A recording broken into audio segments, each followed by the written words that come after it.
Luis Ortiz wins a 12-round unanimous decision over Malik Scott. Now, I often say that expectations can color the way that you view a fight. And what I mean by that is, if you expect somebody to knock their opponent out in the first round, and that doesn't happen, then rather than looking at what the opponent did well to last however long they last past the first round, you tend to look at the fighter who is expected to win in the first round and say what they did wrong and focus on the negatives. And I think that's going to be the case here with Ortiz and Malik Scott. Malik Scott fought about as negative a fight as you could possibly fight. And anybody who's actually been in the ring, particularly if you fought somebody who's that negative, you will know how frustrating it can be. You can take out a guy who wants to engage you, but when a guy has no desire at all to trade any kind of punches with you, and his 100% focus is staying out of the way and not getting hit, it's difficult to get guys like that out of there. And that's what Luis Ortiz faced here against Malik Scott. If you go back and listen to the videos I did pre-fight for this fight, the video I did to announce the fight and so on and so forth, I was saying that I'd be interested to see how Luis Ortiz actually copes with a guy as awkward as Malik Scott, because he's never faced anybody like that before. Somebody awkward who's going to give him a hell of a lot of movement. So I wanted to see how he would do. I picked Luis Ortiz to win this fight, I think in the 8th round. I think I said 8 or 9 rounds Ortiz should win. I said that in my live stream last night. He didn't manage to get Scott out of there. He did drop him several times. And in fact, one of the times that Scott was on the floor, the Sky team say it was actually for 14 seconds. But the referee gave an extremely slow count. To me, it seemed deliberately, because he didn't want the fans to be terribly disappointed.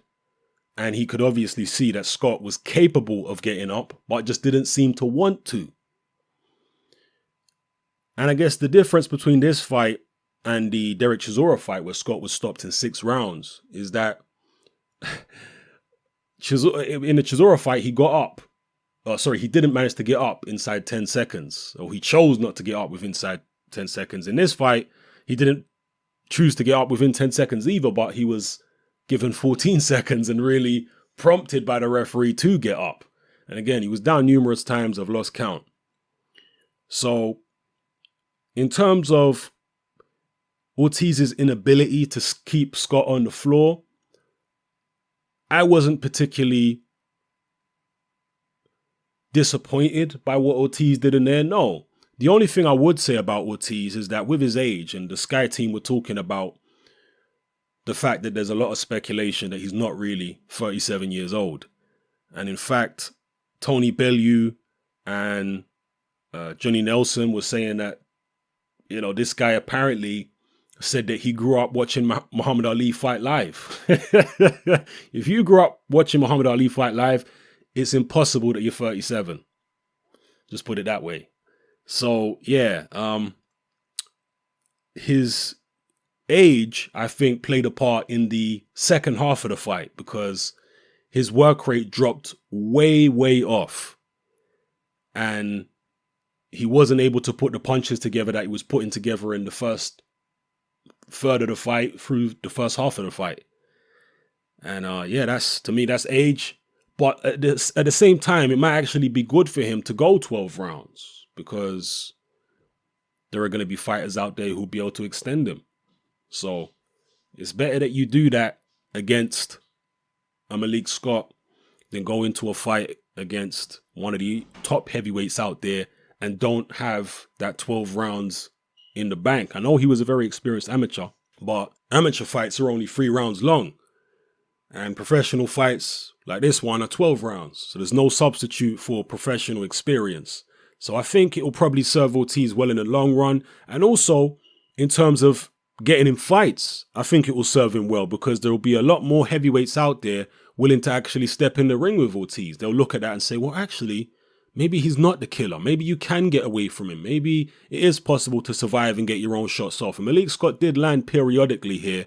But again, I have to say, I think it was more out of lack of concentration from Ortiz on defense because of the fact that Scott was so negative. I think against somebody who was more offensive than a Malik Scott, Ortiz wouldn't have had those lapses in his defense like that, because he would have been on guard all the time expecting something back. And in fact, Malik Scott was able to land a big right hand. And from that point on, I think as well as the fact that Ortiz did tire, he was more mindful of what was coming back from Malik Scott after that. And he wasn't quite as nonchalant with his attacks, just going in and, throwing the kitchen sink at him. So, yeah, I wasn't, because of the fact that I, in my mind, thought that Scott would possibly be able to frustrate Ortiz for a few rounds. To me, this wasn't that disappointing performance from Luis Ortiz. No, not at all.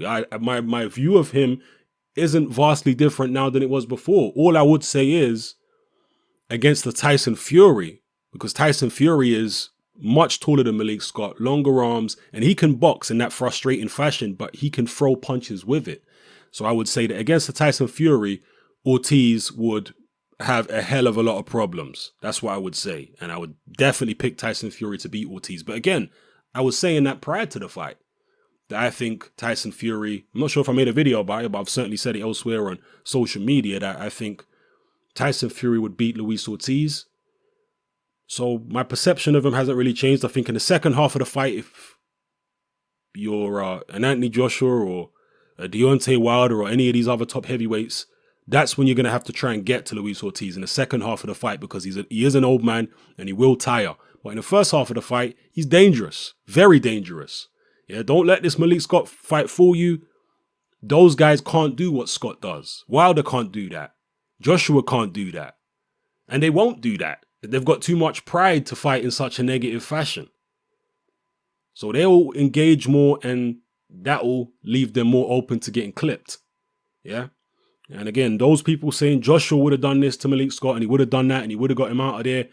Let's be fair. Joshua's never faced anybody as negative as Malik Scott. He's never faced anybody who's that intent on just staying out of the way and not getting hit. So I think it's unfair and unreasonable, really, to say that Joshua would have done this and that against Scott. He's never faced anybody remotely like that who's, adopted those kind of tactics. I mean, the first 2-3 rounds, Scott was literally constantly moving. I mean, he didn't even stay still for a second in the first few rounds, just constantly Amir Khan style on his bike running around the ring. How would Joshua cope with somebody who's running around the ring like that?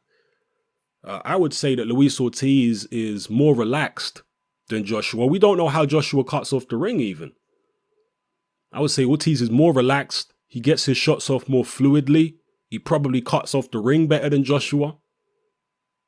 So, I just find it a bit of a leap to say Joshua would have done this, that, and the other with somebody that negative. And Malik Scott is slick as well. He's not just a negative guy that doesn't have any type of skills. He does have good defensive skills. Just to leave you with one example of how a extremely negative fighter can frustrate and go the distance with even the most ferocious and proficient knockout artists. Back in 1986? Or was it 85? I think it was 86. When Mike Tyson fought Bone Crusher Smith. Bone Crusher Smith was knocked out several times in his career, including by a common opponent of Mike Tyson's, Razor Ruddock. And Ruddock managed to dispatch Bone Crusher Smith in good fashion after coming up off the floor from a knockdown himself. Whereas Mike Tyson never even came close to knocking out Bone Crusher Smith. Never even came close to dropping him. Because Smith was so negative in the Tyson fight, was moving around, wrapping him up on the inside. Tyson just couldn't get any punches off. He couldn't break Smith down. He couldn't deal with him. Because when an opponent only wants to survive, particularly if he has some ability, it's very difficult to actually get them out of there. Yeah, and again, Joshua's never dealt with anything like that. Mike Tyson did when he fought Bone Crusher Smith, and he was very, very frustrated. And I remember actually, there was a massive amount of criticism of Tyson after the Smith fight. They said, oh, he should have done this and he should have done that and he should have done this, that, and the other to get him out. And as I say, man, when somebody is that negative and they have some type of ability, it's easier said than done. Trust me. Anyway, Ortiz won. I don't think Malik's got one around in the fight. And onwards, Ortiz goes. We'll see who Eddie Hearn matches him against on December 10th. Drop your comments in the comment section below. I'm sure most of you will probably disagree with me. That's cool. As long as we keep it respectful. I trust my knowledge in the sport. Maybe you trust yours. I certainly trust mine and my experience over the years watching fighters. And yeah, I think Tyson Fury, that kind of slickness is going to give Ortiz problems, particularly in the second half of the fight. But early, against the likes of Joshua, Wilder, etc., Ortiz is going to be absolutely deadly. I'm telling you, particularly if any of those fights happen within the next 12 months, when Ortiz is still in his early 40s.